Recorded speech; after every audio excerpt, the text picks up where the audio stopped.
that trip was roughly inspired by Endless Summer, like a lot of surf trips have been. Now that you mention it, I also don't know anybody who went quite so far with it. I mean, I've known much more hardcore surf travelers than I am. I mean, that trip was nearly 4 years. I went round the world. That was sort of the goal, to keep going west until I came back from the other direction. In fact, I made a sort of joke remark as I was leaving the U.S. I said, I'm going to come back from that side, to this friend, and indeed I came back to town from the other direction.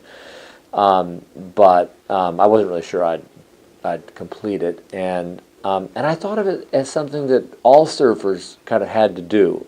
Everybody who seriously surfed at some point, when you had the money saved, when you were grown up enough, you'd take off and do that. And so it didn't feel like some original. I mean, far from it. It felt derivative, and yet, like Endless Summer itself, that documentary film was a documentary film. It was semi-fictional. It's the discovery at Cape St. Francis was a bunch of contrived stuff, not exactly as portrayed. And in general, I mean, they had a budget. They didn't spend years. They went out and shot their film. A couple of great surfers, great narration, a lot of great stuff. I mean, I love that movie. But it was a documentary film project, not an actual thing one did with one's life. But it was enough part of surf culture, that idea, that my friend Brian DeSalvatore and I didn't even need to discuss it that much. It was just, it's about time to do it. It's about time to do it. Think you'll be ready next year? Yeah, I think, and then kind of getting up the nerve to actually do it, to quit my job, for instance, for him to quit his job, to leave girlfriends and all that, was a little bit of a struggle, but it just felt like this sort of dog whistle order from on high. You got to do it at a certain point, and now we're doing it.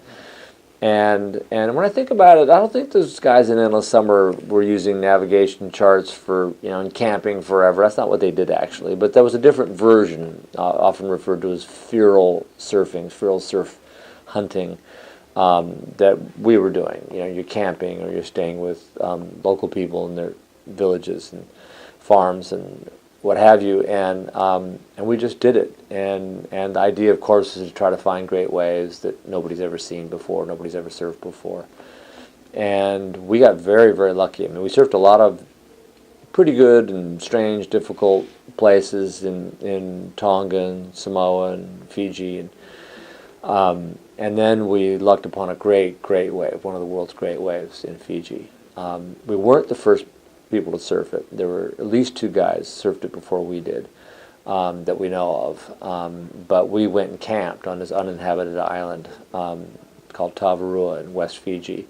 Some local fishermen took us out there. There was no fresh water on the island, so we had to bring water and food, or scrounge what we could off the reef and out of the trees. It was just a little tiny island.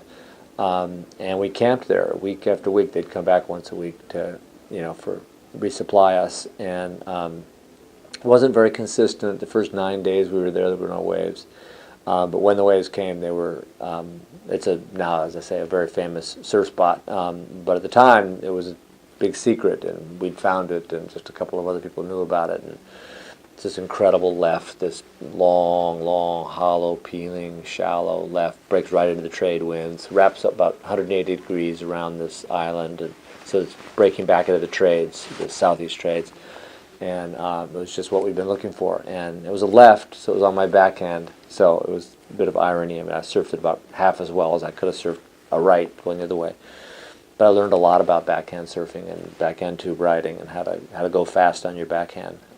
And it was just this dreamy, dreamy wave. We surfed it pretty big. Got better and better. The bigger it got, the better it got. It seemed unlimited.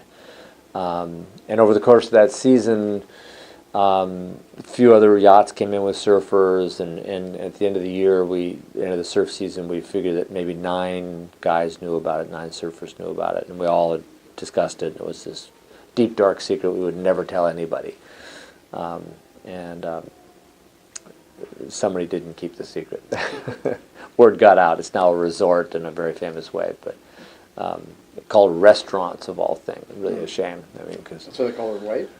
the wave is known as Restaurants. I mean, the lineup we used were, you know, was a couple of palm trees, a couple of extra tall palm trees that, you know, if you could get them lined up the right way, you were in the right spot. You could also tell from some of the reef, depending on the size. But later, when they built a resort there, the lineup, same spot where you'd want to take off for this wave, was where you could see the mirror in the bar in the restaurant. Now I'm in the right spot.